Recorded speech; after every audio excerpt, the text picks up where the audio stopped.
Ya halo semuanya, balik lagi bareng gue Vian Rafe. Dan seperti biasa di video kali ini gue bakalan lanjutin alur cerita yang sebelumnya pernah gue upload. Dan gak kerasa juga gue udah sampai ke session 11 dari alur cerita Benua Kaisar yang pernah gue bawain. Dan di session ini pasti akan lebih seru lagi. Dan tanpa banyak basa-basi lagi, yuk kita langsung cek this out aja alur ceritanya.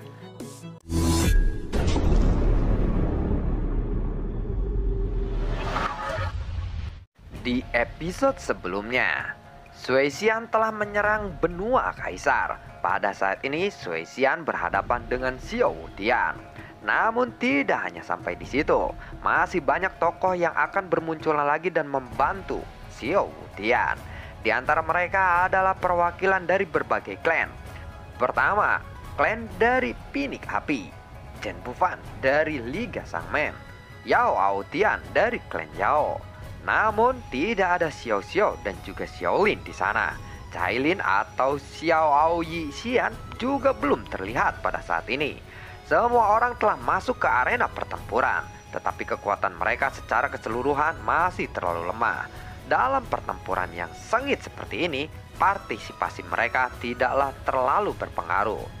Namun, Xiao Wudian tidak menghentikan mereka untuk ikut berpartisipasi dalam perang ini. Karena jika mereka tidak bertarung sekarang, mungkin mereka juga akan bertarung cepat atau lambat. Kesenjangan kekuatan di antara kedua belah pihak pun masih sangat terlalu jauh. Aku sudah memberitahumu. Aku memberimu waktu yang sangat lama. Kamu pasti sudah sangat lemah sekarang. Bersiaplah untuk mati, ucap dari Sui Xian. Xiao Aotian tiba-tiba memuntahkan darah dan matanya menjadi sedikit kabur. Ternyata kabar itu memang benar. Kamu memang sedang terluka. Sangat disayangkan, pasti sulit untuk bertarung dalam keadaan seperti itu, bukan? Ucap dari Sui Xian. Sementara itu, Xiao Wudian mendengar ejekan seperti itu. Dia pun kemudian dengan cepat menyeka darah di sudut mulutnya. Tidak semua orang harus sama seperti yang kamu pikirkan. Kamu hanyalah seseorang yang mengkhianati wilayahmu sendiri. Aku akan melemparkanmu ke api penyucian, sehingga kamu tidak akan pernah bisa dilahirkan kembali, ucap dari Xiao Wudian. Padahal kamulah yang akan mati di sini, ucap dari Sui Xian. Xiao Wudian lalu berkata, mulai sekarang, aku tidak akan lagi bermain-main denganmu. Setelah Xiao Wudian mengucapkan kata-kata itu, kekuatannya tiba-tiba mulai meningkat. Tetapi kekuatan ini menggerogoti hidupnya. Wajah Sui Xian tiba-tiba suram melihat kekuatan itu. Sepertinya dia juga harus sangat berhati-hati kali ini. Semua orang yang sedang bertarung juga segera mundur melihat kekuatan itu. Ketika merasakan kekuatan yang sangat kuat dari Xiao Wudian, mereka semua langsung pergi. Kekuatan yang sangat dahsyat. Setelah terdengar dua ledakan yang sangat membengkakkan telinga, Sui Xian dan juga Xiao Wudian pun melesat beradu serangan kembali. Keduanya bertarung dengan sangat sengit dan memamerkan skill bertarung yang tidak ada habisnya.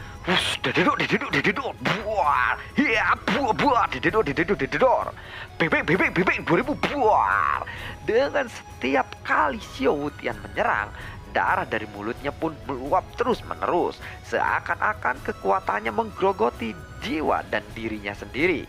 Tetapi berbeda dengan situasi Xiao Xian, meskipun serangan Xiao Wudian membuatnya kerepotan, setidaknya dia tidak mengalami cedera yang serius kali ini.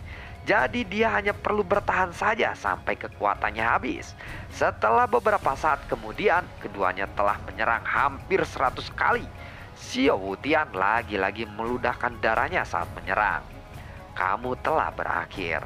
Aku tidak akan menyangka meskipun kamu terluka parah, kamu masih bisa bertarung dengan sangat sengit seperti ini. Tetapi sudah waktunya untuk mengakhiri pertarungan ini, ucap dari Sui Xian.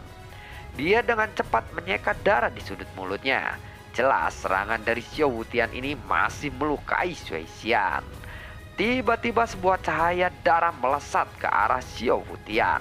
Pukulan fatal ini pasti akan membunuh Xiao Wudian secara langsung jika dia mengenainya. Xiao Wutian hampir kehabisan energi dan dia tidak memiliki kekuatan untuk melarikan diri atau mengelak dari serangan itu. Aku sudah melakukan yang terbaik kali ini, gumam dari Xiao Wutian. Ternyata pada saat-saat kritis seperti ini, Sui Xian sudah mengunci satu serangan terakhir pada Xiao Wutian. Namun tiba-tiba ada satu sosok yang muncul dan kemudian menggunakan tubuhnya untuk menahan serangan dari Sui Xian. Dan benar saja sosok ini adalah makhluk yang selalu menjaganya di sini. Dia dulu berjanji pada Xiaoyan akan tinggal di sini sebelum Xiaoyan pergi ratusan tahun yang lalu, dan dia telah menepati janjinya kali ini. Kali ini dia telah memblokir pukulan fatal seperti itu. Kemudian Sui Xian sekali lagi mengangkat tangannya untuk menyerang Xiao Xian kembali. Tidak ada yang bisa menyelamatkan hidupmu hari ini, ucap dari Sui Xian. Hush, buah denting. Lagi-lagi ada yang menahan serangan dari Sui Xian. Akhirnya aku sampai, ucap dari Xiaoyan. Siapa kau? Lebih baik kamu jangan ikut campur urusanku, supaya kamu tidak mendapatkan masalah pada akhirnya, ucap dari Sui Xian.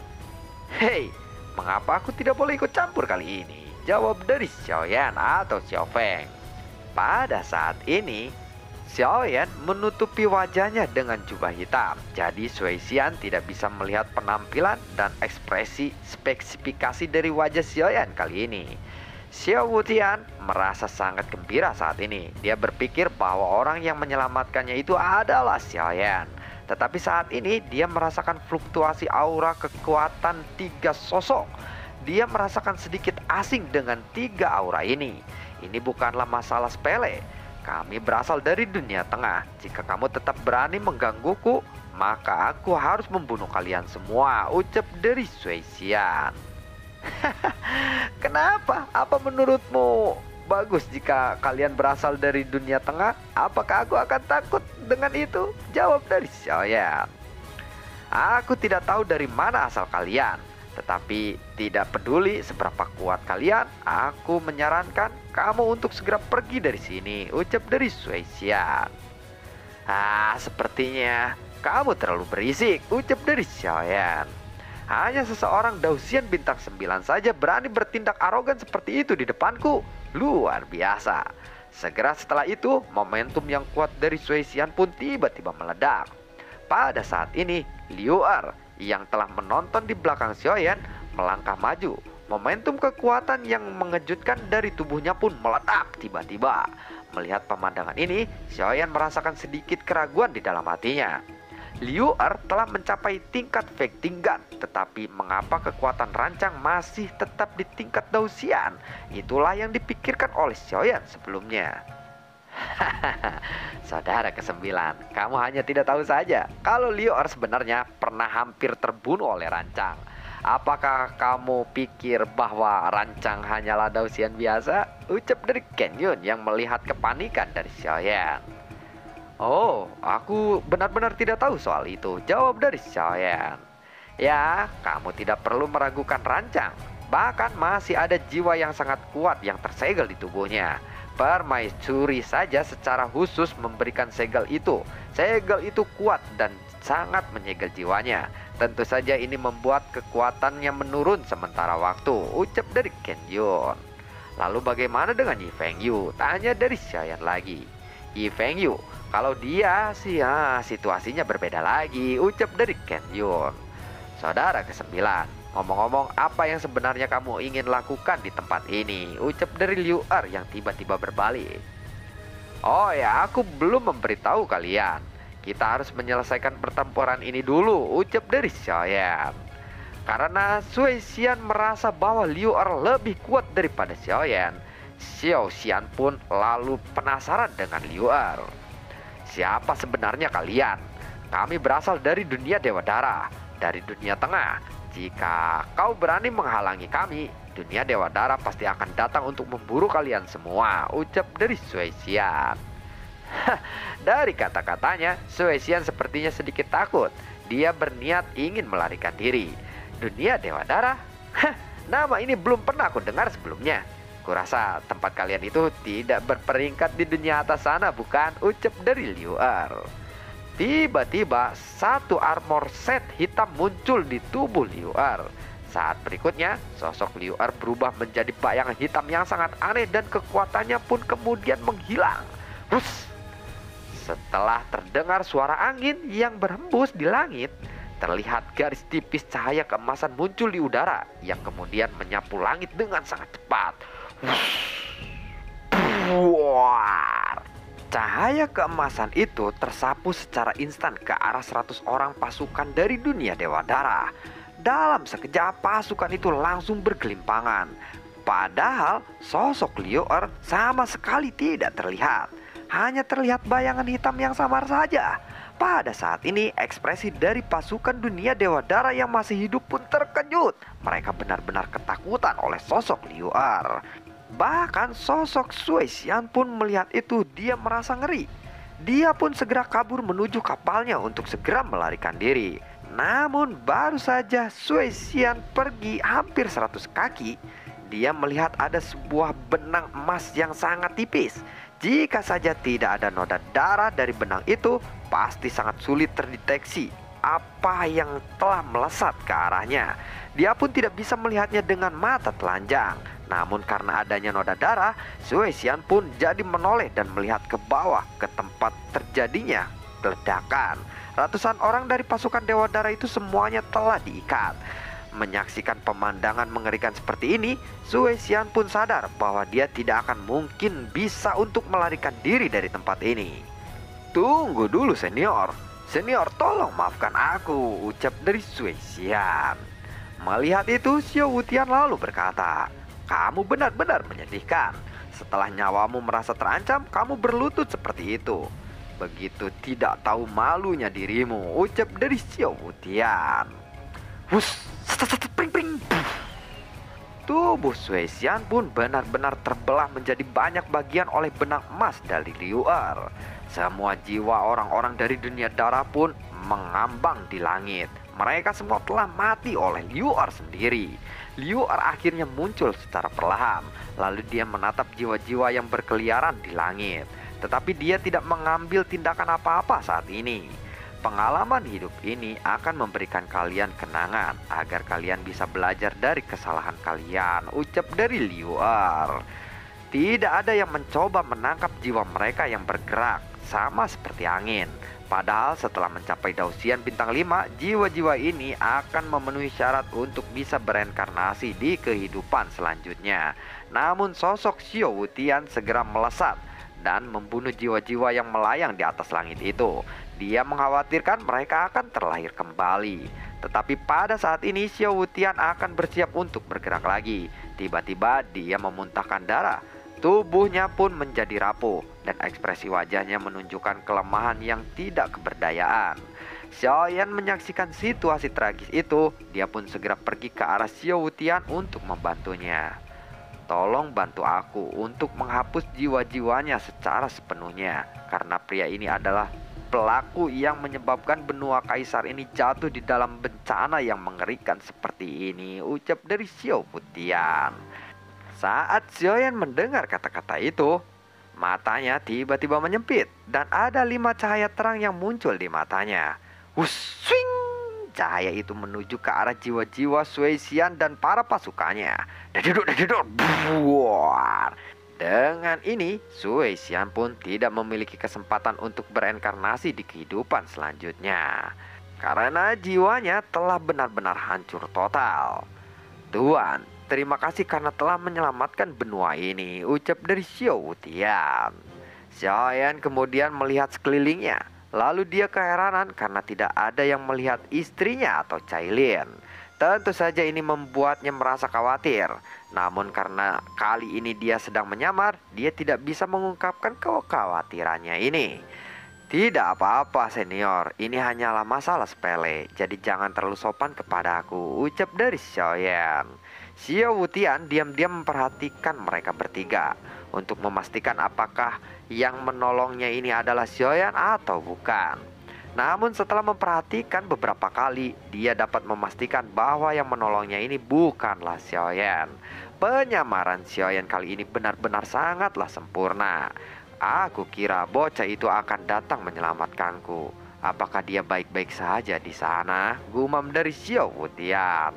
Mendengar itu, Xiaoyan pun segera berbalik dan mencoba untuk mengendalikan suaranya yang sangat sedikit bergetar karena tersentuh akan perhatian dari Xiao Wutian kepadanya.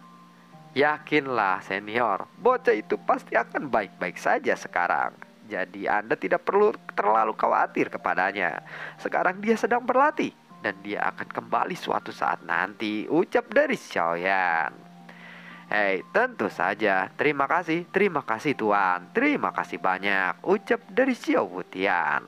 Sebenarnya Xiaoyan tidak bisa menahan perasaan yang sangat menyentuh ini.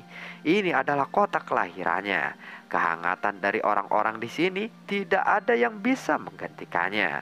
Di balik jubah hitamnya, Xiaoyan sebenarnya menangis. Terlebih lagi, di pikiran Xiaoyan saat ini sedang memikirkan Xiao Xiao, Xiaolin dan juga Cailin. Karena mereka benar-benar tidak terlihat di pertempuran ini. Oh ya Tuan, bagaimana keadaan anak dan istri bocah itu? Apakah mereka baik-baik saja? Ucap dari Xiaoyan. Tuan, untuk masalah itu sepertinya agak rumit dan perlu dibahas dalam waktu yang panjang. Beberapa abad sebelum ini, ada beberapa kejadian di tempat ini. Yang pertama, Xiaoyan atau si bocah itu dan juga Xiaolin telah dibawa oleh Guyan Protos kuno. Dan Cailin dan beberapa sahabatnya dibawa pergi oleh kekuatan yang misterius. Dan soal Cailin, aku hanya memiliki sedikit pengetahuan tentang siapa yang telah membawanya. Yang jelas kekuatan mereka sangatlah kuat. Aku tidak bisa mencegahnya. Aku benar-benar minta maaf, ucap dari Xiao Wutian. Xiaoyan pun terkejut mendengar itu. Soal Xiao Xiao dan juga Xiaolin memang tidak perlu terlalu dikhawatirkan karena mereka berada di pihak yang bisa dipercaya oleh Xiaoyan.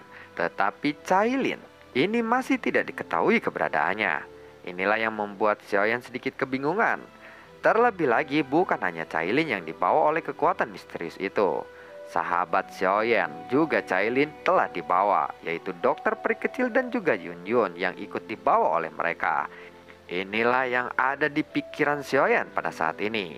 Apakah Anda memiliki petunjuk yang lainnya mengenai siapa yang telah membawa mereka? Tanya dari Xiaoyan lagi. Tuan, mereka semua sangatlah kuat. Dan cara menculik mereka juga sangat bersih. Sama sekali tidak meninggalkan petunjuk, ucap dari Xiao Wutian. Apa? Jadi sama sekali tidak ada petunjuknya ya? Lalu di mana Xiaoqi? Tanya dari Xiaoyan. Xiaoqi, dia baik-baik saja. Aku telah menerimanya sebagai muridku. Tetapi bagaimana kamu tahu anak dan istri dari bocah itu? Terlebih lagi Xiaoqi. Tanya dari Xiao Wutian. Oh, ini adalah pertanyaan yang dititipkan oleh anak itu. Kalau begitu, baiklah. Aku akan segera pergi dari sini. Ucap dari Xiaoyan. Ken Yun dan juga Liu Er pun mengikuti Xiaoyan kali ini. Saudara ke-9, apakah ada sesuatu yang salah? Tanya dari Ken Yun dan juga Liu Er. Sialan istriku yang lainnya telah diculik. Banyak banget istri lu soalnya. Saudara ke-9, lalu apakah kamu memiliki rencana kali ini? Tanya dari Liu Er. Xiaoyan pun kemudian berhenti dan berpikir sejenak. Ayo kita pergi ke dunia Dewa Darah dulu, ucap dari Xiaoyan. Lalu bagaimana kelanjutan ceritanya? Akankah Xiaoyan berhasil dengan rencananya kali ini? Dan mengenai Cailin dan juga Yun Yun dan dokter peri kecil itu udah di episode-episode dan session-session yang sebelum-sebelumnya ya, diculik dengan kekuatan yang aneh, menculik mereka gitu ya. Terima kasih semuanya, terima kasih juga yang sudah mendukung channel ini dari awal hingga saat ini. Dan gue ucapin terima kasih banyak juga buat kalian yang sudah mensupport channel ini lewat link Saweria di bawah kolom deskripsi. Sampai jumpa di video gue berikutnya dan semoga sehat selalu untuk kalian. Dadah, assalamualaikum.